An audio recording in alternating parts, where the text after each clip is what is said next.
How you doing, everyone? It's Kevin back with another video. Today I'm going to be cutting a big cherry tree down. I actually have two here I need to cut down. I really don't trust myself cutting that one there. I need to cut this one over here.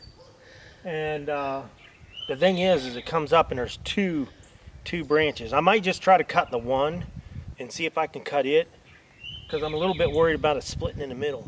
I'll show you what I'm talking about. Okay, you can see how the tree is split right there.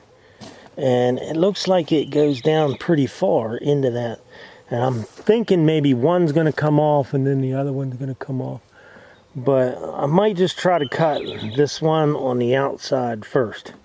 Now, I am not a tree cutter. There is no doubt I am not good at cutting trees. I'm hoping this goes okay. Usually I've been having Rick cut them because he's a lot smarter on tree cutting. So we'll see what we can do to get at least one of them down.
Yeah. Yay.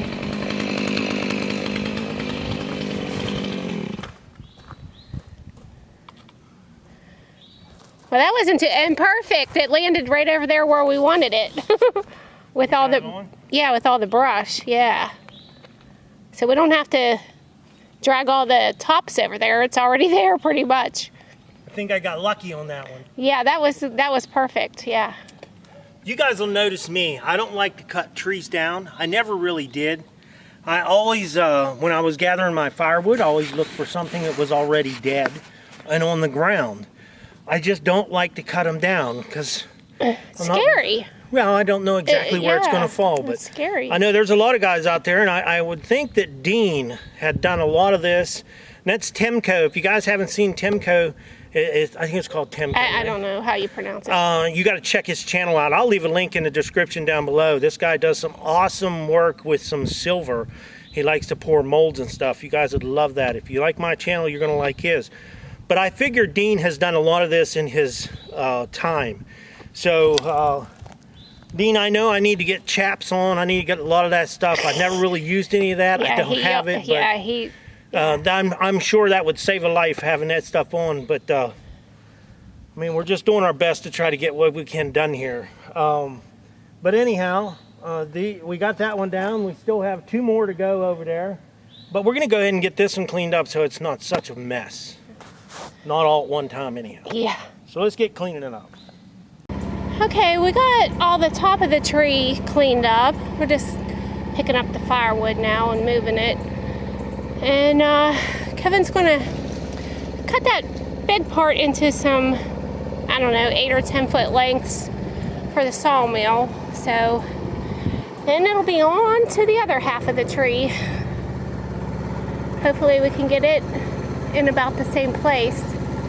Because that saved us a lot of walking. Because we're just throwing the tops right over there anyway. So hopefully if he can get it to land over there, it'll save us a lot of work.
Molly, come here, Molly. Come on, girl. Come on. Take 2. Come on, girl. Come on. Get up here. Come on, get over here. You want to get flattened by a tree? You stay over here. Come here.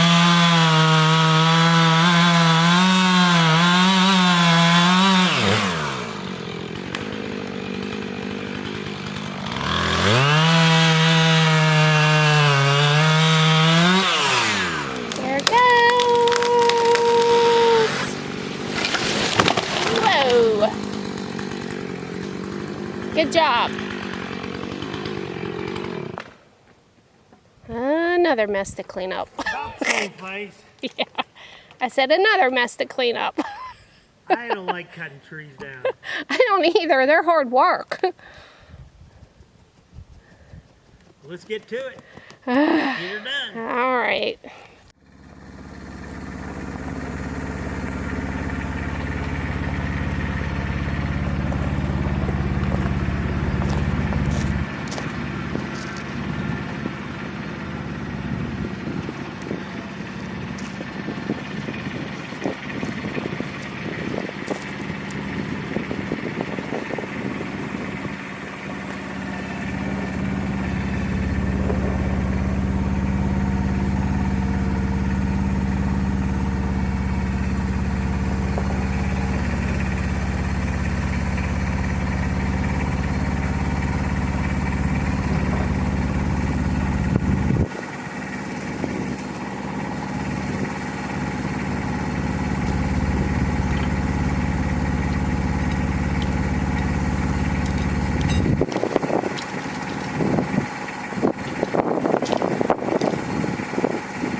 Okay, the battery went dead. I'm not sure where it left off. Hopefully you got some of that log arch working. Julie and I got a lot of work done today. I mean, we only took out 2 trees, but they were pretty good sized ones there. And if you could, we're going to go, I'm going to trim those stumps up. I'm not going to take the stumps out because of the roots of the other trees I want to keep. If you notice, there's 3 real nice maple right there. And we're trying to keep those 3 maple. So I'm cutting all the trees from around them maple, and those maple trees will get bigger now because they're going to get more sunlight. It's going to be a lot nicer. You know, you think we're cutting down a bunch of trees, but I'm not really. I'm only cutting what I have to. But we got all that cleaned up. And as you can see out here, we're getting a big pile of wood out there for the sawmill. And I did want to let you guys know, we went after the sawmill. We have the sawmill. It's just not together yet. It's in a crate. We have to put it together. I think we're going to put it out there in the field so we can start cutting them logs up. We got most of the logs out there anyhow. And now we have one more cherry. This one right there. We're going to take that cherry out, and that's going to give that maple there room to grow. So, and it's a big one. It's got some dead spots. Even the base of it's dead, and there's a couple dead limbs up in there. We're going to get it out. Hopefully we can get it out of there without doing too much damage. Now, a little while back, I told you guys I got a little surprise on the Homestead, and I wanted to share that with you. And one other thing I wanted to show you guys. If you noticed a little while back when we were down here doing the gravel work, me and Rick, we was working on the gravel out here. Julie come down and said she found a coin, and I'm going to share a picture of that coin with you guys. It was an 1875 dime. So I'll share that picture. Check it out. That was a pretty cool looking dime, eh? I like that dime. Pure silver. So that was the dime. So we need to get the metal detector down here. I'm thinking if there's one, there might be more. Now we're going to do a bunch of work out back here. We're going to clear this out. Eventually this is where the sawmill is going to go, because most of our lumber will come from over in there. Most of our timber, I guess. But I had at very first, when we first come here and we were taking out the one of the trailers here, I had a bunch of water up here on the top. And I thought it was the water company because their water line is right on top of that knoll right there. And I thought they had a leak. And I kept telling them, hey, you got to check that. So they come out twice and they checked it. And they said, we don't have no leak. And if you notice the water coming out of here, this is all water. And there's a few places it's coming out of the bank here. And it goes clear back into here. You can see how much water I got in there. There's got to be hundreds of gallons of water in there. And it's actually running right now. Let me show you here. Look, this water is actually coming out here. And it's running down over that hill right there. And last year we had that drought. And it was dry as a bone. But there was still water here. And that's why I thought it was the water line. So the neighbor lady across the street spoke to an older lady that actually lived on the other side of the street from here, and said that their spring house used to set right here, somewhere in this area right here. Now I can't find it where it might have been, but I thought maybe she said that the lady had a picture of it. Would love to see it, to see just about where it was, so I know where the main source of the water, but there is actually quite a few places that the water is coming out. See, we have water flowing right here. We got water flowing there, and then as you come down through here, I got water flowing right there. There's water in there, and then there's a pretty good wet spot right in there. There's water coming out right in there. And then There's water coming from right there next to that one. And then there's another spot right there is water coming out. And then down here, I think there's water coming right in here somewhere. Right in here is water coming out. So what I would like to do is dig a long ditch the whole length of this thing, and then put a perforated pipe in there with some 57s and maybe part plastic on this side and in the bottom, and then get all the water to one area, then put a solid pipe coming across, and down over that hill I could put another spring house. And then if we ever decided to build a cabin down there on that side, we could plumb that water right into a cabin and have running water. Now, we don't know if it's good to drink. That's something we would have to look into, get the water tested or whatnot. So that was the little surprise we got on the property. Spring. We have our own spring. So that's going to be nice, and that should play a big role in our gardens and livestock and everything. As long as that water is decent enough, you know, should be okay. So I would like to tell everybody, thanks for watching the video. Don't forget to subscribe. Leave me thumbs up, thumbs down, or comment if you'd like. Until next time.